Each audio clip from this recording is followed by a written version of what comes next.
Eat, Pray, Love is only part of Sara Avant Stover's multifaceted life. She is an honors university graduate, a yoga instructor, a spiritual traveler, an inspired woman who has beat cancer and plumbed the depths of her intelligence and her soul to help other women find unconditional happiness, something she suffers from. It is my pleasure to welcome Sara Avant Stover from The Way of the Happy Woman to Studio 4 to tell us more. Thank you. It's good to suffer from unconditional happiness, don't you think? It is. It's not bad. It's not bad at all. No, better than cervical cancer. Exactly. How did you find that out? Well, it happened exactly 12 years ago. I was a senior in college in New York City. And when I got that diagnosis, it wasn't full-fledged cervical cancer, it was the early stages. Early stages. And I just had this huge epiphany that, wow, I'm not going to live forever. I was 21. And I knew that I had to change my life drastically. I was really deeply unhappy. I had eating disorders, I was a perfectionist, just your quintessential type A personality. And out of the blue, after that epiphany, I got offered a job to go teach in northern Thailand. Out of the blue? Out of the blue. Was it kismet, synchronicity, one of Synchronicity, those? exactly. I think that when we have these epiphanies and when we open to them, then there's more room for the synchronicities to happen in our lives. They say, be careful what you wish for. Exactly. It just may happen, but you were an honors student at, where'd you go? Barnard College. Barnard College, magna cum laude. Yes, you were a perfectionist. I was. Obviously. So now, off to Thailand we shall go. Exactly. Chiang Mai, where'd you go? Chiang Mai, up in the Chiang north, Mai. in the mountains. Yeah. And were you practicing yoga at that time, or did you Yeah. take it up in Thailand? I started when I was 18 in New York, just for exercise, and I found that it really helped me to reduce stress. But once I was in Thailand, I needed to dive into self-healing in my own capacity inside of myself, which is now what I help to lead other women towards. Right. And I realized I learned how to adapt my yoga practice for my body. And at that time, I needed to bring more energy and healing and awareness into especially my pelvis and my lower energy centers in my body. And just to adapt my practice according to my energy at different times of the month as a woman with my menstrual cycle. And that, like our ancestors did. Exactly, yeah. When women actually took time. Well, I don't know if they did. They were probably on the farm working very hard. But they did take time through... More time. Yeah, with red tents and moon lodges, and it was just more built into the culture, these rhythms, so a woman could rest and rejuvenate so that she would have more energy and more inspiration at other times of the month to help the people in her family and her community. Well, I'm sure in some patriarchal societies, the men said, oh, something's wrong with you, you're having your period, go away. Go to the bushes. Yes, and in many Native American cultures, it was seen as being a really powerful time. A woman's menstrual cycle is like her own monthly vision quest and purification. So in that way, women being sent off wasn't about estranging them, or shaming them, but it was about empowering just honoring their own power. Well, it's certainly better than calling it the curse. Exactly, it is. Yes. So you work a lot in The Way of the Happy Woman with seasons. To everything there is a season, to embrace the seasons in our life. How so? Well, I feel like in this culture and in many cultures around the world, because I worked and taught in many of them, we're just in one rhythm. And it's this very linear, very driven, very fast-paced rhythm. And that's completely unsustainable. And that's what leads to our burnout, our unhappiness, our resentment, and ultimately sickness. Women are getting sick at just astronomical rates these days. More and more diseases, autoimmune diseases are rising. So we need to come back to the basics, which is this innate rhythm that's underneath our feet all the time and that lives in the season. So right now, yesterday was the summer solstice, and this is really the apex of our energy, of our enthusiasm, of our extroversion in the year. So to really participate in that and see what is coming into fruition, and then just to let ourselves wane with our energy in the fall and go deep inside and rest and tap into our intuition in the winter, and then to let new ideas that have come from that rest be reborn in the spring. And it's so renew in the spring, like Mother Nature does. Exactly. So connect, but how do you do that? You know, it's one thing to say, oh, I'm so connected to the earth and the mother, and you're not, because you're driving fast and on your cell phone and not supposed to be in the car, but you know what I mean. I do. Picking up kids, washing dogs. Well, one thing, for instance, that I did this morning, I started to do this morning, I'm going to do more later today with the summer solstice, is write in my journal.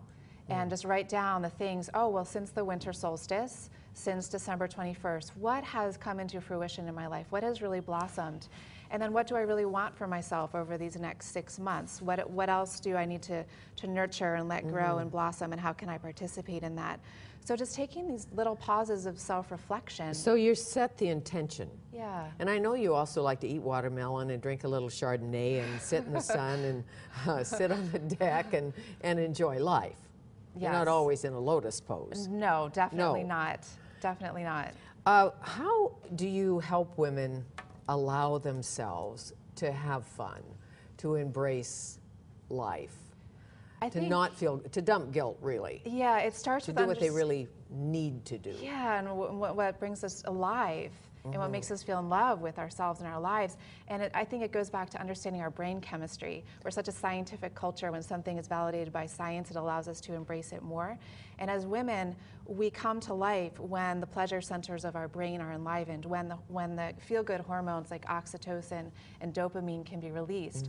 And that happens through communication, through connection, through bonding with others, and just through doing the simple things that you love to do. Like, I love to go outside and go for a walk, especially in the morning and especially at this time of year.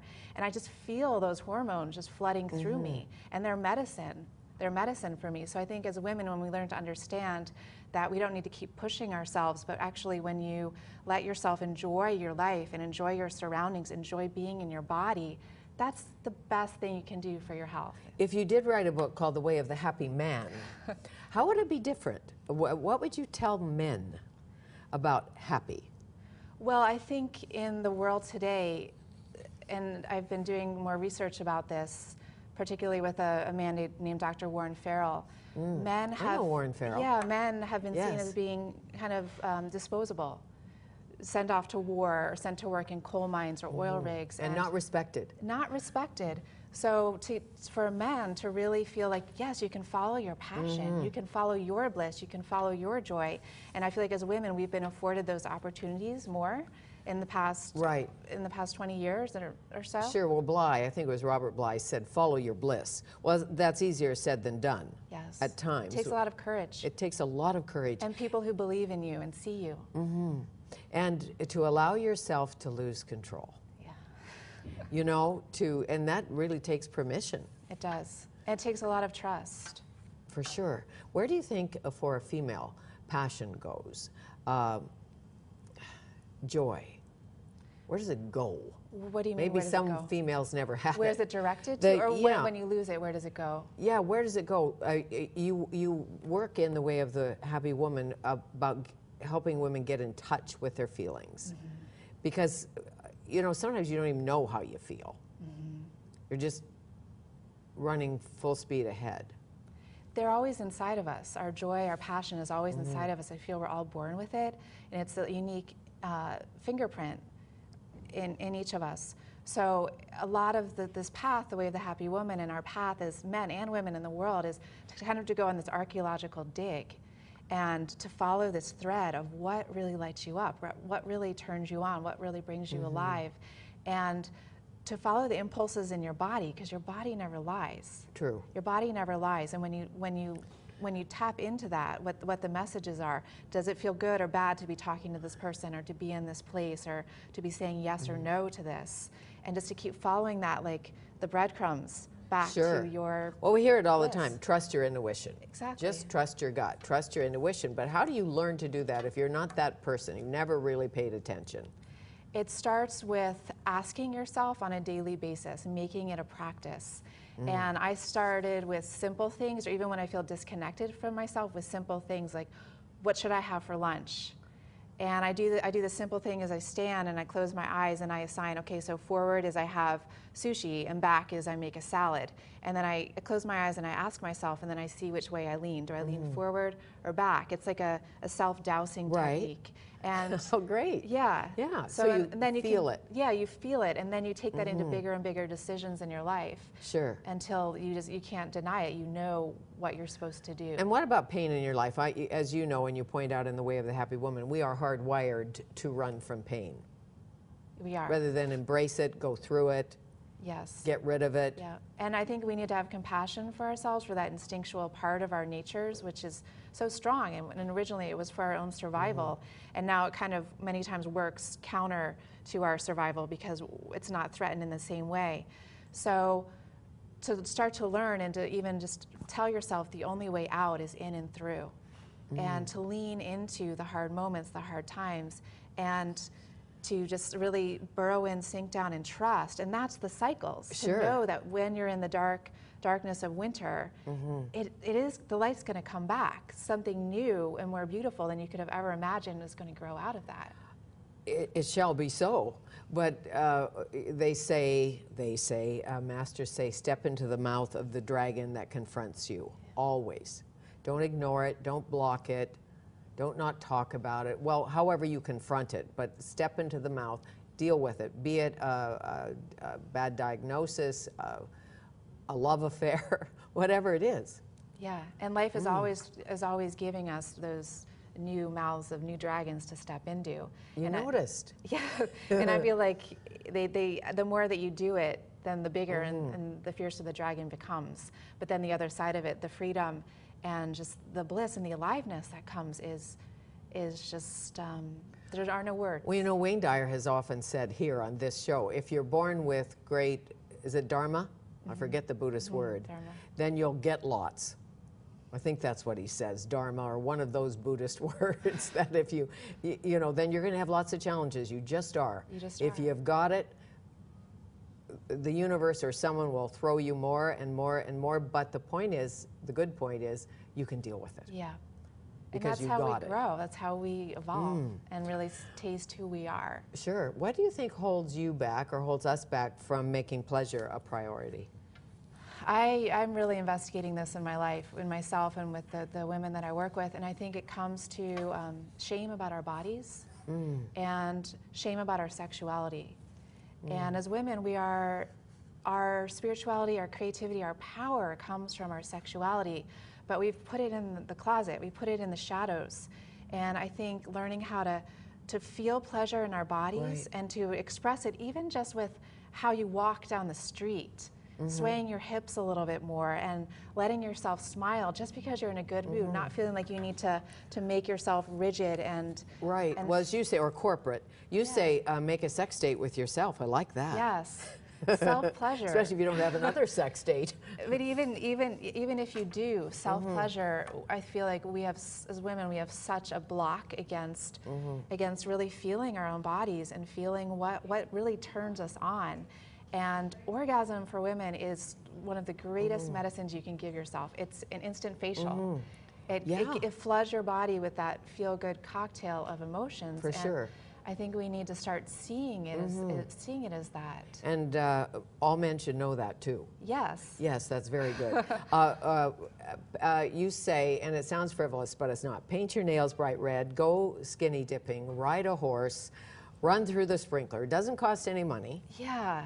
And I feel like I went through this real sort of stoic and stark phase of my life when I started out in my early 20s as a yogini and denying all those things, not wearing nice clothes, not wearing makeup, not caring about what I looked like, and denying myself from pleasure even in that way. But now, as women, we need to go directly into it.